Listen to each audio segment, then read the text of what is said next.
Get out. James's voice was cold as he stood in our marble foyer, casually swirling whiskey in a crystal glass. Your things are already packed.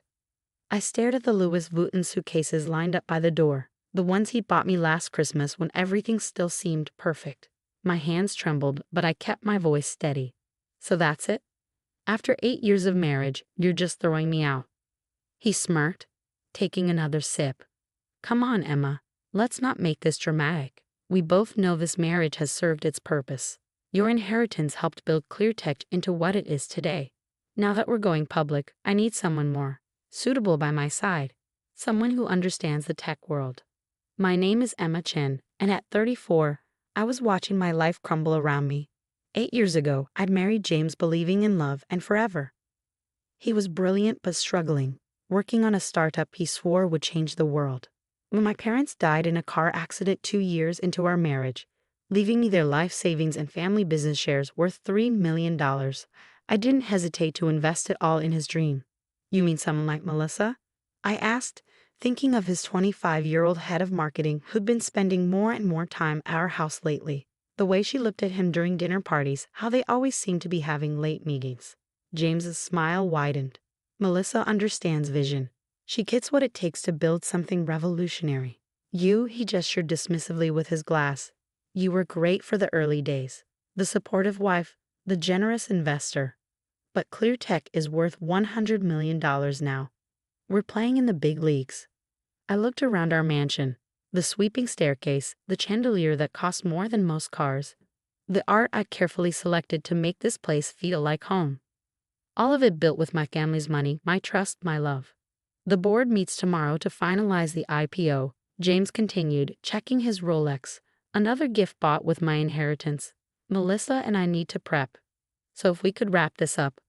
I walked to the suitcases, my heels clicking against the marble floor. Each step felt heavy with 6 years of memories. The dinner parties I'd hosted to help him network, the nights I'd stayed up listening to his ideas, the vacations we'd cancel because he needed to work. I believed in him completely, had been so proud to help build his dream. You know what's funny? I said, turning to face him. You think you've won, that you've played this perfectly. He raised an eyebrow, amused. Haven't I? ClearTech is about to go public. I'm about to become one of the youngest tech billionaires in the country. And you? He shrugged. You'll get whatever the prenup stipulates, which, if I remember correctly, isn't much. I smiled, thinking of everything he didn't know. The quiet moves I'd made over the past year as I watched him grow more distant, more arrogant. The careful planning that would turn his smug grin into shock. Good luck with the IPO, James, I said, grabbing my suitcases. I'm sure it'll be interesting. His confidence faltered for just a moment. What's that supposed to mean? You'll see. I walked out without looking back, the heavy door closing behind me with a final thud. What James didn't know, what he'd been too arrogant to even consider, was that I wasn't as naive as he thought.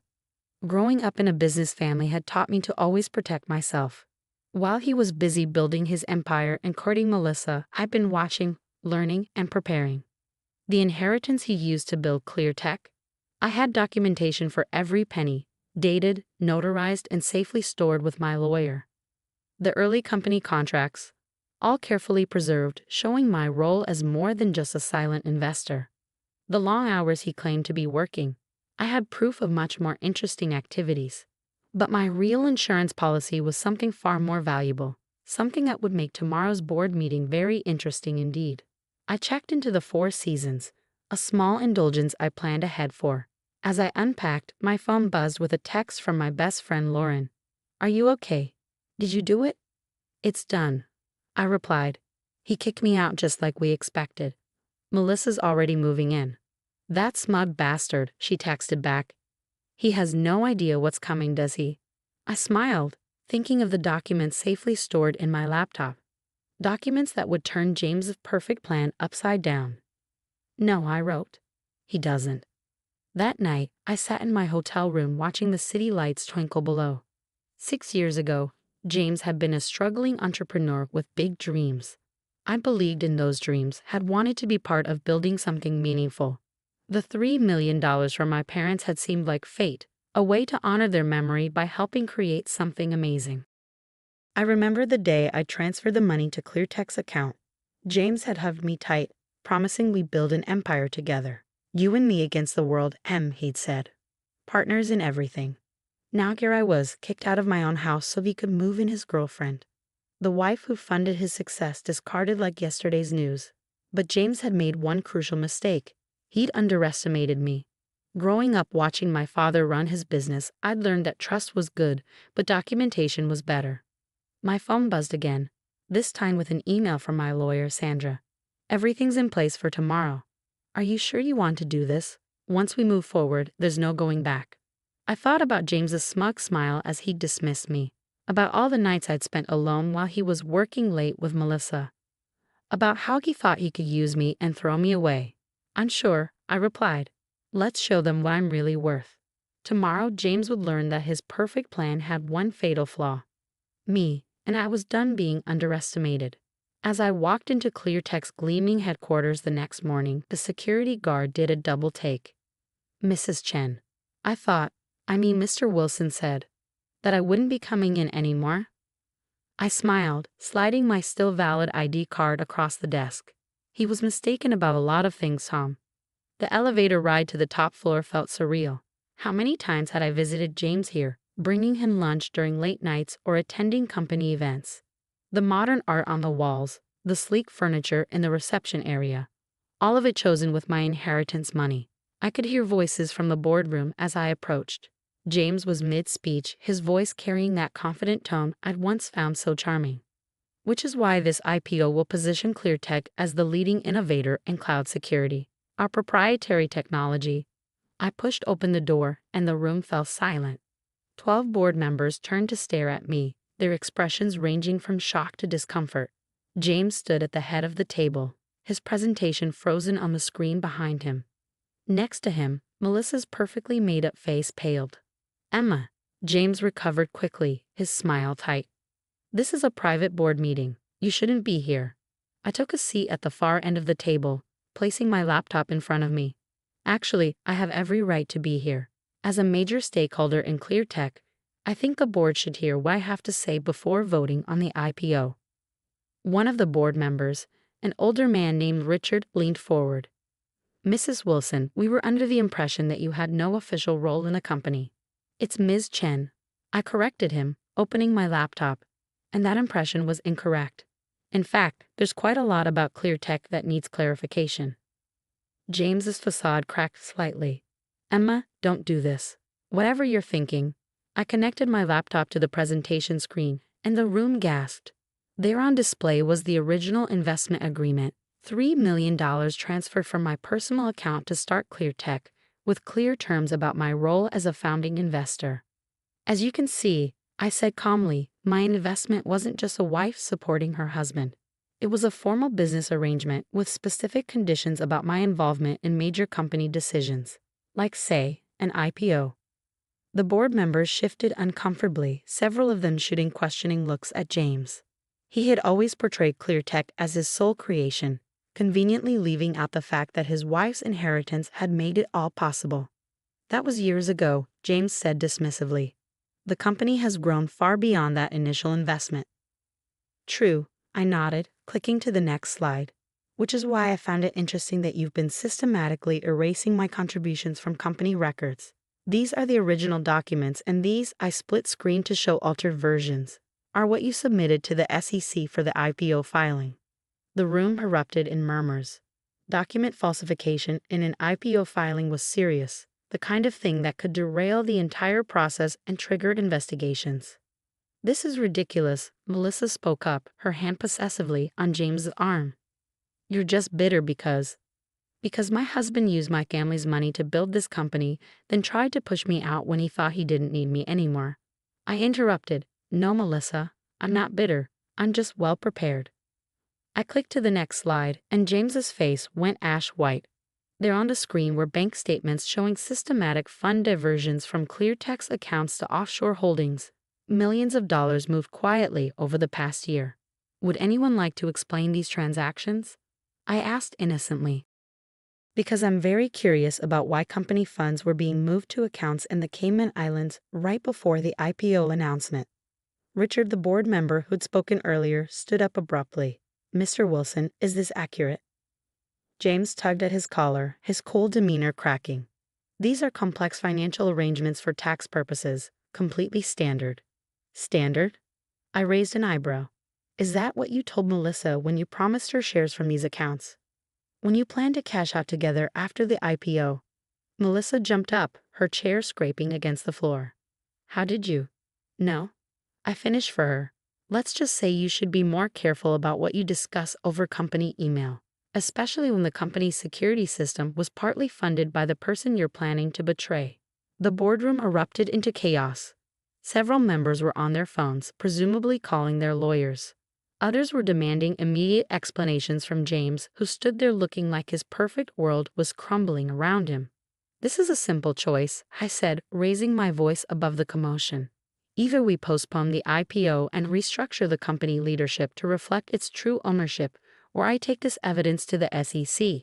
Your call. James stormed around the table toward me, his face contorted with rage. You manipulative bitch, he hissed under his breath. You're trying to destroy everything I built. No, James, I said quietly, meeting his gaze. I'm taking back what's mine. What we built together, before you decided to throw me away. The board quickly called for an emergency recess. As people filed out of the room, many of them already on their phones with crisis managers and lawyers, I packed up my laptop calmly. Everything I'd shown them was just the tip of the iceberg. I had more evidence, more proof of James's deceptions, safely backed up and ready to deploy if needed. Richard, the senior board member, approached me as I stood to leave. Ms. Chen, I think we need to have a longer conversation about your role in Clear Tech. Perhaps over lunch? I smiled, shouldering my bag. I'd like that. I have quite a few ideas about the company's future. As I walked out, I caught a glimpse of James and Melissa in heated discussion, their perfect plan falling apart around them. He looked up as I passed, and for the first time since I'd known him, I saw fear in his eyes. This was just the beginning. James had thought he could discard me without consequences, but he was about to learn just how expensive that mistake would be. The weeks following the board meeting were a whirlwind of legal negotiations, emergency board sessions, and company restructuring. I watched from my temporary office on the 19th floor, not quite the penthouse suite where James still sat, but close enough to keep an eye on things. The IPO had been postponed indefinitely. After my revelations, the board wasn't taking any chances. They'd hired independent auditors to go through every transaction, every document, every decision made in the past 6 years. What they found made my evidence look tame in comparison. They've uncovered at least $12 million in questionable transactions, Sandra, my lawyer, told me one morning as we reviewed the latest findings. James wasn't just planning to cash out with Melissa. He was setting up a parallel company structure. He was going to use the IPO money to start fresh, leaving Clear Tech as an empty shell. I sipped my coffee, looking out over the city skyline. And Melissa? Any word from her legal team? Sandra smirked. She's singing like a canary, turned over everything. Emails, texts, recorded conversations. Apparently, she's not as loyal to James now that his perfect plan has fallen apart. I wasn't surprised. Melissa had always been ambitious, but her loyalty extended only as far as her own interests. Once she realized James couldn't deliver the wealthy future he promised, she'd switched sides quickly. The press had been having a field day with the story. Tech CEO's IPO dreams crumble amid fraud allegations, read one headline. Clear Tech founder's wife exposes million-dollar deception, screamed another. James' reputation in the tech world, once golden, was now thoroughly tarnished. But I wasn't interested in revenge, I wanted justice. The board had been surprisingly receptive to my proposals for restructuring the company. With James's credibility destroyed and the threat of SEC investigations looming, they were eager to find a stable path forward. The board meeting's in an hour, Sandra reminded me, gathering her papers. Are you ready? I nodded, straightening my blazer. More than ready. The boardroom looked different now. The same sleek table, the same floor-to-ceiling windows. But the energy had changed. James sat at the far end, his usual confidence replaced by barely contained anger. His lawyer whispered something in his ear as I took my seat. Richard called the meeting to order. As you all know, we're here to finalize the leadership restructuring of ClearTech. Following the independent audit and extensive legal review, the board has prepared a resolution. I kept my expression neutral as he read through the terms. James would step down as CEO, though he retained a minority stake in the company. The offshore accounts would be frozen and investigated. And most importantly, I would be installed as executive chairperson, with final say over all major company decisions. This is insane, James burst out, standing up. You're giving her control of my company? Our company, I corrected him quietly, built with my family's money, my support, and my trust. Money you tried to steal, support you abused, and trust you betrayed. The board members shifted uncomfortably, but no one spoke up to defend James. They'd all seen the evidence, all realized how close they'd come to being implicated in his schemes. The resolution is fair, Richard said firmly. Ms. Chen's investment and early involvement were instrumental in building ClearTech. Her recent actions protected not just her interests, but those of every shareholder and employee. The vote was quick and decisive. 10 in favor, 2 abstaining, none opposed. Just like that, control of ClearTech passed to me. As people filed out of the room, James approached me, his face dark with fury. Congratulations, he spat. You've destroyed everything I worked for. I stood up slowly, gathering my things. No, James, I saved what we built together. You're the one who tried to destroy it with greed and lies. You think you can run this company, he sneered. You don't know the first thing about tech. I know about loyalty, I replied. About building trust and keeping it. The technology might be complex, but the principles of good business are simple. Something my father taught me long ago. I walked to the door, then turned back for one last look at the man I'd once loved so completely.